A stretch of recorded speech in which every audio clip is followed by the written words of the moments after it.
Je vous invite à prier. Prions.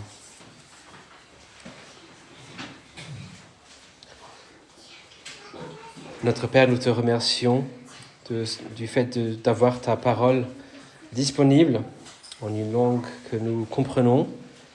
Merci pour le privilège d'avoir la Bible, mais nous voulons reconnaître que ce n'est pas simplement un texte ancien qui date de très loin, d'un lieu très loin,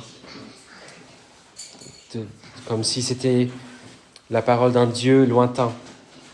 Nous voulons reconnaître que c'est ta parole encore pour nous aujourd'hui. Ton esprit est toujours en train de dire ce que dit ta parole. Et nous voulons donc nous mettre à ton écoute. Nous voulons entendre ta voix. Nous voulons obéir à ta voix. Nous voulons donc que tu nous donnes de l'écouter et de l'écouter avec foi, de la recevoir, et que tu nous donnes la repentance et la foi, que nous puissions répondre à ta parole comme il faut, pour que tu sois glorifié dans nos vies. Donne-nous de voir notre péché, donne-nous de voir nos manquements, et donne-nous de nous détourner de ces manquements, de ce péché, de cette manque de foi, pour que nous puissions placer toute notre foi en Jésus-Christ. Et cela à la gloire de ton saint nom. Amen. Je vous invite donc à trouver l'évangile selon Jean, premier chapitre. Comme j'ai dit, on va faire cette mini-série sur les 18 premiers versets. On va faire en 4 ou 5 fois. On va regarder les 4 premiers versets ce matin, mais je vais lire les 18 versets, parce que ça nous fera du bien d'avoir un peu le contexte, mais aussi parce que c'est très beau, donc ça nous fera du bien. Donc Jean chapitre 1 et les 18 premiers versets. Écoutons la parole de Dieu. Au commencement était la parole, et la parole était avec Dieu, et la parole était Dieu. Elle était au commencement avec Dieu. Tout a été fait par elle, et rien de ce qui a été fait n'a été fait sans elle.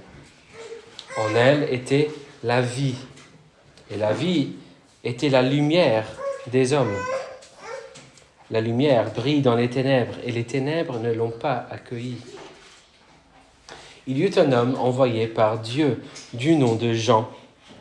Il vint comme témoin pour rendre témoignage à la lumière, afin que tous croient par lui. Il n'était pas la lumière, mais il vint pour rendre témoignage à la lumière. C'était la véritable lumière qui, en venant dans le monde, éclaire tout homme. Elle était dans le monde, et le monde a été fait par elle, et le monde ne l'a pas connue. Elle est venue chez les siens, et les siens ne l'ont pas reçue. Mais à tous ceux qui l'ont reçue, elle a donné le pouvoir de devenir enfants de Dieu, à ceux qui croient en son nom, et qui sont nés non du sang, ni de la volonté de la chair, ni de la volonté de l'homme, mais de Dieu. La parole a été faite chair, et elle a habité parmi nous, pleine de grâce et de vérité. Et nous avons contemplé sa gloire, une gloire comme celle du Fils unique venu du Père. Jean lui a rendu témoignage et s'est écrié « C'est celui dont j'ai dit, celui qui vient après moi m'a précédé, car il était avant moi. » Et nous avons tous reçu de sa plénitude et grâce pour grâce. Car la loi a été donnée par Moïse, mais la grâce et la vérité sont venues par Jésus-Christ. Personne n'a jamais vu Dieu, Dieu le Fils unique, qui est dans le sein du Père, lui l'a fait connaître. L'herbe sèche et la fleur se fanent, mais la parole de notre Dieu subsistera éternellement. Chaque livre est structuré différemment. Il y en a certains où on sait exactement de quoi il s'agit au début de l'histoire, au début du livre.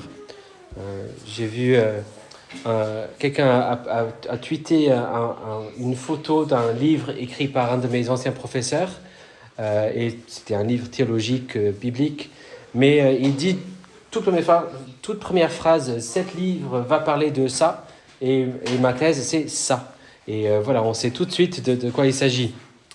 Mais il y en a d'autres où on découvre qu'à la fin de quoi il s'agit.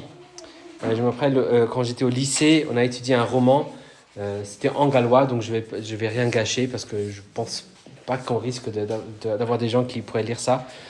On ne se rendait pas compte de ce qui se passait. On rencontrait plein de personnages très intéressants, et c'était captivant, mais on ne voyait pas où était le lien entre tous ces personnages. Et il y avait ce couple un peu bizarre qui avait un hôtel, et puis plein de gens avec des histoires différentes, des histoires parfois malsaines, des histoires très heureuses. Et à la fin, on découvre que ce qui liait tous ces personnes, c'est que c'était tous des victimes de ce couple un peu bizarre qui commettait des meurtres. Voilà, et c'était qu'à la fin qu'on se rendait compte de ça. Donc voilà, si vous êtes gallophone, j'ai tout spoilé, mais voilà, ça risque peu ici, je pense. Voilà, mais c'était quand même un livre qui saisissait dès le début. C'est un vrai défi pour un tel livre. Mais avec ce livre-ci, un évangile, c'est-à-dire la bonne nouvelle selon Jean, on a une idée de quoi il parle. Déjà, c'est un évangile. Pardon. Donc, il va parler de Jésus.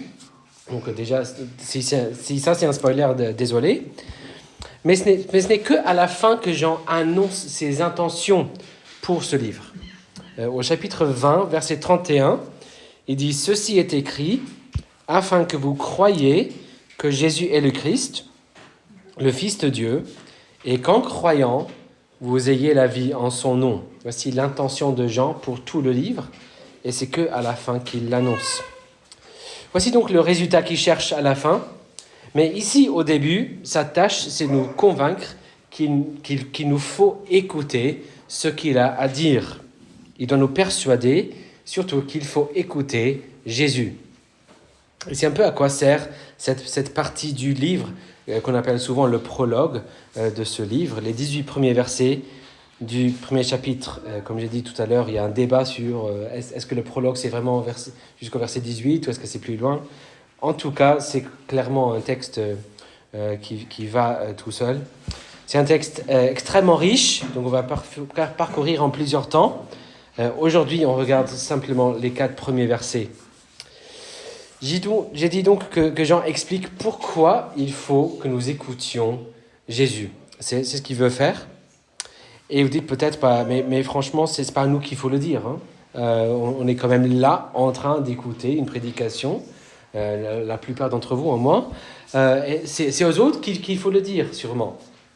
Et dans un sens, oui, bien sûr, les autres doivent écouter aussi. Mais ça vaut le coup également pour nous d'y réfléchir. En tant que chrétien, même si on est fidèle à l'Église toutes les semaines, on peut écouter Jésus de moins en moins et on a besoin d'un rappel. On peut également être très attentif, mais pour de mauvaises raisons aussi. On peut écouter Jésus parce que ça nous intéresse. Il est quand même fascinant, n'est-ce pas, Jésus? Et on le trouve sympa, intéressant, profond. Il y a pire comme motivation, mais ce qui nous intéresse, ça peut changer très facilement. Si on me montrait les choses qui m'intéressaient il y a 15 ans, peut-être la musique que j'écoutais, les vêtements que je portais, je verrais probablement, en tout cas j'espère, une différence entre il y a 15 ans et aujourd'hui. Mais Jean veut expliquer à ses lecteurs l'importance universelle, cosmique, de l'histoire qu'il est sur le point de raconter. Et il le fait en leur enseignant les points clés d'une bonne vision du monde. Il établit les bases d'une vision du monde. Donc dans ce passage, on a les 3 premiers points de cette vision du monde qu'il veut enseigner. Et c'est clair qu'à chaque étape, ces points qui sont d'une portée cosmique ont tous à voir avec cette histoire qu'il va raconter à propos d'un certain Jésus de Nazareth.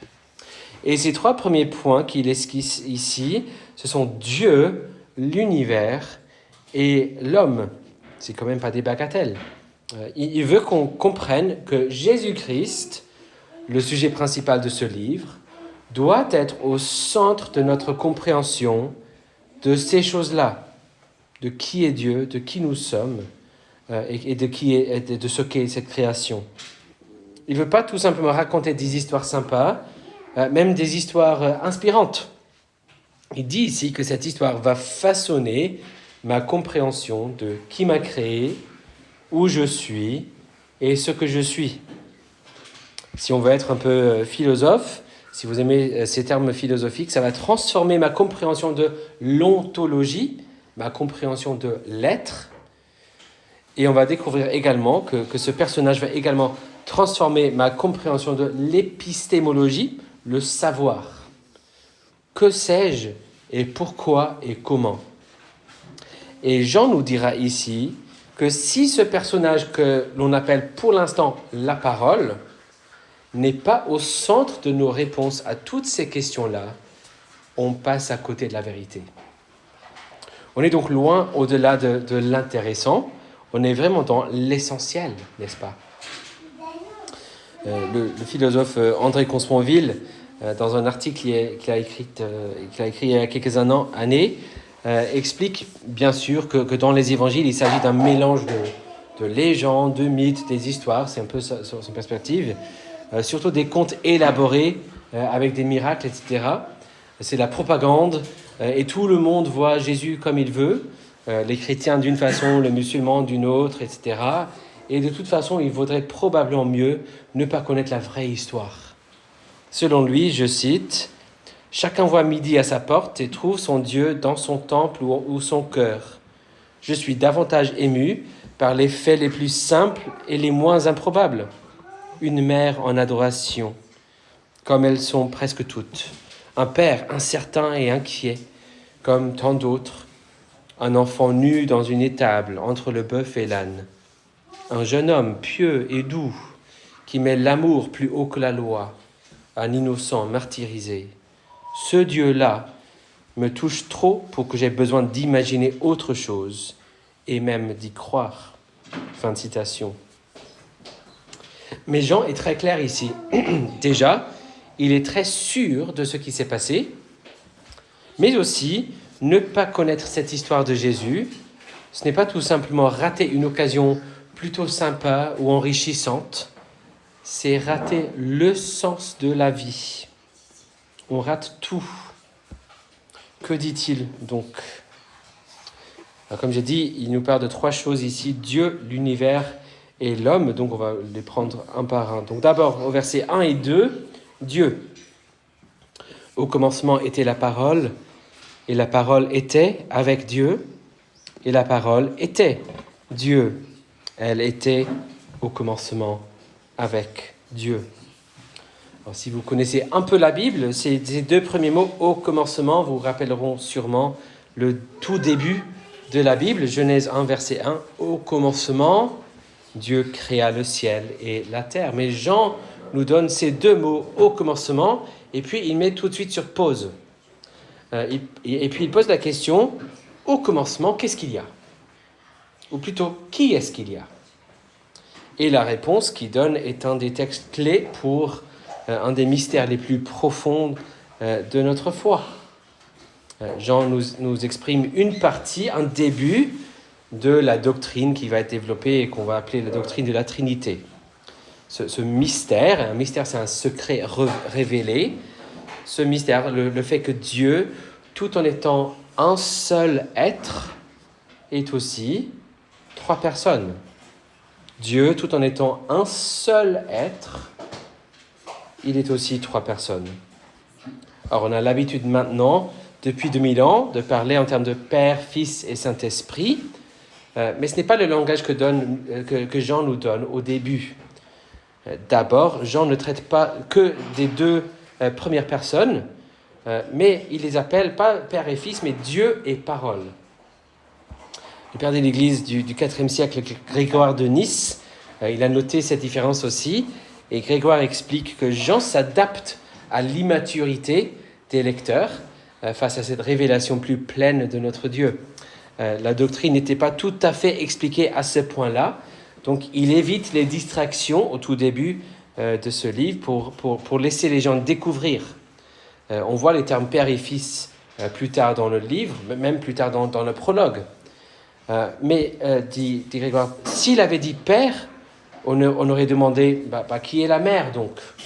Et s'il avait dit fils tout de suite, on aurait demandé il est né quand, il est né comment, etc. Mais avec ce langage-là, on a une description plus directe qui nous sert pour l'instant, et la description du Père-Fils servira plus tard. Ici, on commence avec Dieu et la parole, c'est-à-dire une expression de Dieu, Dieu qui s'exprime, Dieu et son expression de lui-même. Une expression de Dieu qui est aussi auprès de Dieu dans l'éternité, la parole qui est avec Dieu. Et une expression de Dieu qui est elle-même Dieu, qui est le même être que le Dieu dont elle est l'expression. La parole était avec Dieu, la parole était Dieu. Alors ça dépasse notre compréhension, bien sûr, c'est normal.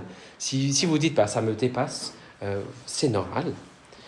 Pour chacun de nous, on est chacun un seul être et une seule personne, et on ne peut pas imaginer être autrement, au moins pas sans commettre d'erreur.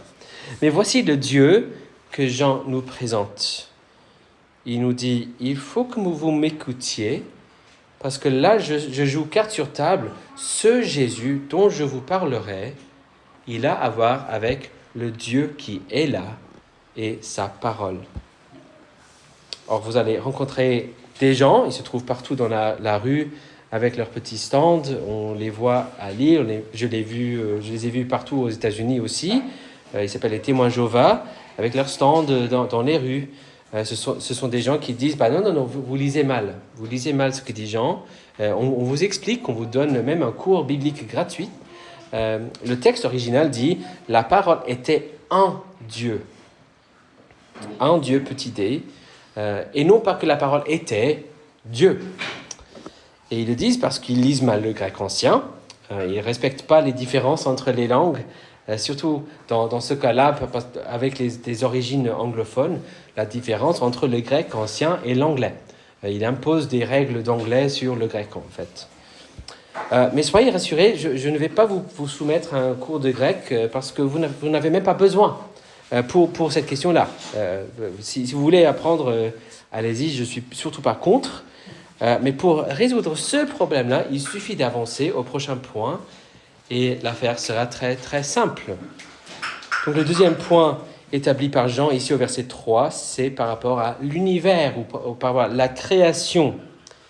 La création, verset 3, « Tout a été fait par elle, et rien de ce qui a été fait n'a été fait sans elle. » Jean a parlé de qui est Dieu, et là il parle de la nature de l'univers. Et il affirme ce qui a été clair depuis Genèse 1. Il n'y a que deux catégories d'êtres. Deux catégories d'êtres. Il y a le Créateur et il y a sa créature, sa création. À la faculté de théologie où j'ai étudié, on a beaucoup lu et étudié par le tout premier professeur d'apologétique de cette faculté, qui était une grande influence sur tout ce qu'on étudiait. Et on entendait souvent que dans chacun de ses cours, chaque fois qu'il donnait un cours, il dessinait sur le tableau deux cercles, un grand et un petit en dessous, pour représenter créateur et création. Et puis deux lignes qui les reliaient pour représenter l'être et la révélation. Mais il dessinait toujours ces deux cercles, tellement cette distinction créateur, créature était importante. Et à cette fac, on peut même acheter des dessous de verre en ardoise avec des deux cercles et quelques notes là-dessus pour qu'avec chaque tasse de café, l'importance de cette distinction nous revienne à l'esprit. C'est la distinction la plus importante, la plus fondamentale. Le créateur, la créature. Il y a le créateur et toute autre chose. Toute autre chose qui existe est forcément une créature, forcément quelque chose créé par Dieu. Il n'y a rien d'autre que le Créateur et ce que le Créateur a créé. Et cette parole dont Jean a parlé, la parole, qui est auprès de Dieu éternellement et qui est Dieu éternellement, est carrément sur le côté créateur de cette ligne de distinction. Être Dieu ou pas, il ne s'agit pas d'avoir un certain pouvoir ou être une certaine, d'avoir des superpuissances ou avoir une certaine ancienneté. Il s'agit d'être sur le côté créateur de la distinction. Comment savoir si quelqu'un est Dieu ou pas? Sur quel côté de la ligne de cette distinction créateur-créature se trouve-t-il? Et la parole se trouve, le verset 3 le dit très clairement, la parole se trouve très clairement sur le côté créateur de cette distinction. Donc, un Dieu, non, parce qu'il est clairement sur le côté créateur. Verset 3 le dit. Un Dieu créé, ça n'existe pas. Ça ne peut pas exister, c'est un oxymore. Un Dieu créé ne peut pas exister. Soit on est Dieu, soit on est créé. Il n'y a rien d'autre. Et bien sûr, la Bible est très claire qu'il n'y a qu'un seul Dieu.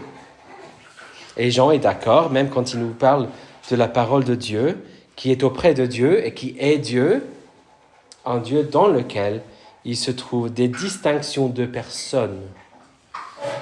Tout ce qui n'a pas été créé, c'est-à-dire celui qui n'a pas été créé, c'est Dieu. Tout ce qui a été créé, ce n'est pas Dieu. Il n'y a rien d'autre que ces deux catégories-là, il n'y a rien au milieu. Mais ce que Jean veut bien nous faire comprendre, c'est que toutes choses créées ont été créées par le moyen de cette parole. L'histoire que je vais raconter, dit Jean, l'histoire de Jésus de Nazareth, elle a à voir avec cette parole toute puissante, divine, qui a créé toutes choses. Et juste au cas où vous avez raté ce qui est évident, quand il dit que rien n'a été créé sans la parole, nous sommes compris. Personne ici n'a été créé sans la parole. C'est lui notre créateur. J'en dis à chacun de ses lecteurs, toi aussi mon gars, tu as été créé par cette parole dont je parle. Tout ça, ça te concerne aussi. Je parle de ton créateur. Et justement, c'est ça la troisième chose qu'il va traiter ici au verset 4, l'homme ou l'humanité. Verset 4, en elle était la vie, et la vie était la lumière des hommes. Toute vie provient de cette parole, dit Jean. Non seulement a-t-il tout créé, mais il maintient la vie. Il est la source de la vie, de votre vie, de notre vie. Nous sommes en vie parce que la parole le dit. Chaque personne que vous voyez ici, tous les gens qu'on voit dans le métro, sur la route, tous les gens que vous voyez aux portes de l'école qui récupèrent leurs petits, tous les gens qui vont visiter le marché de Noël au centre-ville, ils sont tous en vie, et cela grâce à cette parole, ce personnage-là. Leur vie trouve sa source ici, dans cette parole. Et on va plus loin. La vie qui est en eux, en nous, cette vie est aussi une lumière. La vie était la lumière des hommes. La vie éclaire quelque chose. Elle révèle quelque chose. Le simple fait d'être en vie est un message que reçoit chaque être humain, chacune et chacun d'entre nous. On entend souvent des gens qui demandent des preuves que Dieu existe. Et Jean affirme ici que, bien que les gens ne soient pas forcément prêts à l'accepter ou à reconnaître, le simple fait d'être en vie, en tant qu'être humain, créé à l'image de Dieu, c'est une preuve. C'est un message. La vie est la lumière des hommes. Si vous êtes en vie, Dieu est en train de vous révéler quelque chose par rapport à lui-même, simplement par le fait de vous donner la vie. Comme le dit le psalmiste au psaume 34. « Auprès de toi est la source de la vie. Par ta lumière, nous voyons la lumière. » Le père d'Église Ambroise de Milan a dit ceci. « Toute chose a été faite par lui et en lui, et il est lui-même la vie de tout homme. Ô Père, c'est toi qui nous a montré, c'est toi qu'il nous a montré. Il a éclairé le cœur des humains pour qu'ils connaissent ta majesté. » Fin de citation. Et le théologien Gerhardus Voss a dit ceci. « La vie que reçoit l'homme porte en elle-même et allume en lui la lumière de la connaissance de Dieu. » Fin de citation. Ou bien Jean Calvin. « Or, puisque Dieu n'a pas fait luire pour rien sa lumière en leurs entendements, il s'ensuit qu'ils ont été créés à cette fin, qu'ils le reconnaissent, auteur d'un bien tant excellent. Et puisqu'il a fait que cette lumière, de laquelle la parole était la source, s'épandit de là sur nous, cette lumière nous doit être comme un miroir auquel nous contemplions bien à clair la vertu divine de sa parole. » Fin de citation. Le simple fait d'être en vie est un message de la part de Dieu qui parle de lui. Dans tout cela donc, quelle est la leçon que Jean veut nous enseigner dans ces quelques versets ? C'est que cette parole, Dieu le Fils, est la source toute puissante de la vie de tout homme. Cette parole, Dieu le Fils, est la source toute puissante de la vie de tout homme. Et tout ce que présentera Jean dans son livre aura à voir avec ça. La chose étonnante chez l'évangile de Jean, ce n'est pas que l'on est censé être inspiré ou ému par des récits ou de miracles. Ce qui est vraiment étonnant, c'est que ce personnage central revendique un droit absolu à mon sujet. C'est un livre qui parle de Jésus, oui, mais Jean nous explique qu'il s'agit donc d'un livre qui me parle de la toute-puissante source de la vie. C'est ça Jésus. Lorsqu'on lit dans le psaume 33, « Les cieux ont été faits par la parole de l'Éternel », Jean dit oui, c'est de cette parole que je parle. Ça, c'est Jésus. Quand Paul dit dans Colossiens, « Il est l'image du Dieu invisible, le premier-né sur toute la création », Jean dit oui, c'est bien lui, c'est ça Jésus. Quand l'Épître aux Hébreux parle du Fils que Dieu a établi héritier de toutes choses et c'est par lui qu'il a fait les mondes, ce Fils qui est le rayonnement de sa gloire et l'expression de son être, soutient toutes choses par sa parole puissante. Jean dit exactement cela, c'est ça Jésus. Et c'est normal puisque pour nous qui sommes créés dans l'image de Dieu, bien sûr que c'est celui qui est l'expression de son être qui est la source de notre vie. On a donc toujours cette connaissance de notre Créateur. La vie est aussi une lumière, un message. Certains diraient peut-être, mais je ne reconnais pas, j'accepte pas, je ne crois même pas en Dieu. Et Jean dirait, oui, je suis au courant, et on va en parler la semaine prochaine. Paul en parle aussi dans Romains 1, il parle de ceux qui retiennent injustement la vérité captive. C'est une connaissance que l'on refoule au maximum, comme un enfant qui essaie de pousser un ballon sous l'eau. Mais la connaissance est là quand même. Vous n'avez donc jamais rencontré une personne dont la source de sa vie n'est pas cette parole, le Fils de Dieu.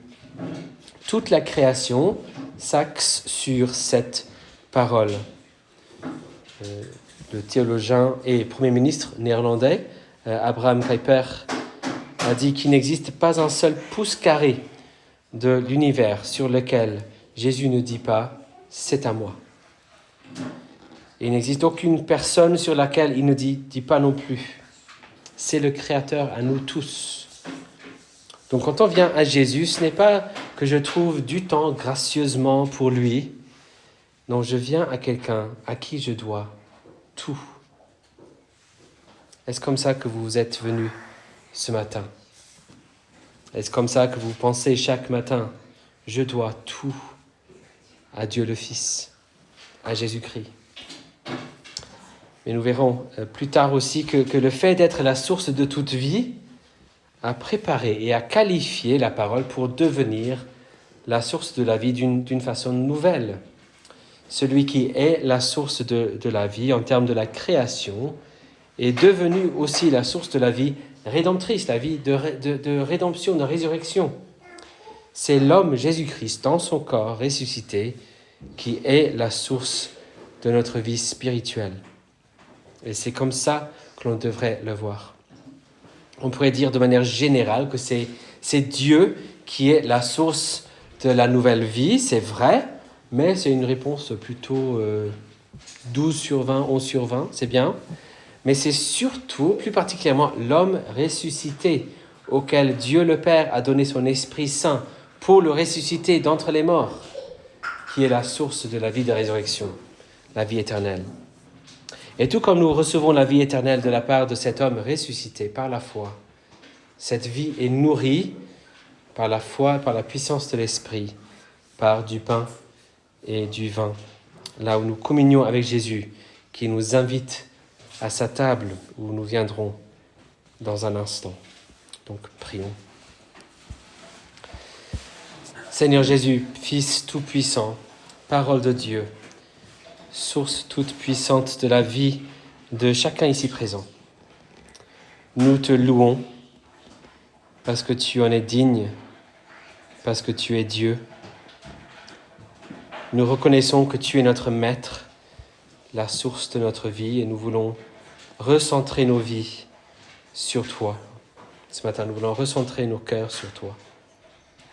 Nous te demandons pardon parce que ce n'est pas toujours la perspective que nous apportons à ton sujet, mais merci parce qu'il y a du pardon auprès de toi. Tu nous connais au fond de nos cœurs. Sonde-nous donc et regarde s'il y a une mauvaise voie et conduis-nous dans la voie de la vie éternelle. Donne-nous de nous retourner vers toi et nous pourrons revenir.